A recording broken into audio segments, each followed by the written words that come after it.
Joining me now to give us the honest facts when it comes to all things energy and climate is best-selling author and president of the Centre for Industrial Progress, Alex Epstein. Well, Alex, the pressure is mounting on Joe Biden over the energy crisis in the US. Energy groups are now targeting the president over his unwillingness to expand domestic oil production. Meanwhile, here he is calling on oil companies to produce more. Let's have a listen. I say enough. This is the time, not the time to sit on record profits. It's time to step up for the good of your country and the good of the world, to invest in immediate production that we need to respond to Vladimir Putin. Step up for the good of the country. What he's doing there, Alex, has been described as gaslighting. At the very least, you could say that the administration is sending all sorts of mixed messages. Yeah, it's definitely gaslighting. So if you look at what's happening, what the oil companies are getting criticism for is, hey, you have all this profit. Why are you not rapidly reinvesting it in new production? And I wonder why. Maybe because you, Joe Biden, have spent the last 15 years opposing fossil fuel investment, fossil fuel production, and fossil fuel transportation, such that people feel like they have an uncertain future.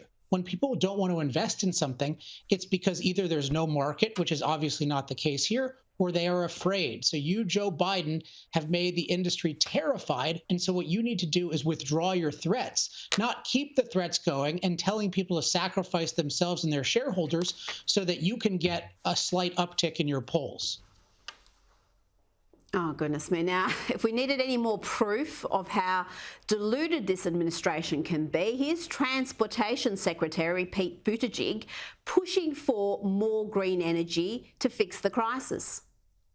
So less dependent on foreign oil, and that protects us from shortages at fuel stations. But here's the thing to remember. Even if all of the oil we use in the USA were made in the USA, the price of it is still subject to powers and dynamics outside of the USA, which means that until we achieve a form of energy independence that is based on clean energy created here at home, American citizens will still be vulnerable to wild price hikes like we're seeing right now. Alex, what's your response to that? Well, I have two responses. So one is, this is the argument that got Europe and to some extent the US into this problem in the first place. We thought that if we restricted domestic fossil fuel production, everything would be great because we could replace it with unreliable solar and wind.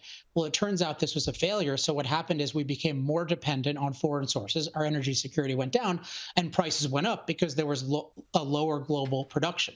The other elephant in the room here is called China. China controls the entire supply chain for so-called clean energy. So he's making up this thing that there's absolutely no basis for in terms of, oh, you're going to be secure if you're totally dependent on China. Now, we only need to look at parts of Europe to see what happens when you put all your eggs in the renewables basket. It's got extreme dependency on Russia, particularly countries like Germany. Now, you've written about this and you've said that it's making Europe impotent against Putin. And I mentioned Germany. They're saying they're still not possible to cut Russian gas supply and that they need more time. All of this was completely avoidable, Alex.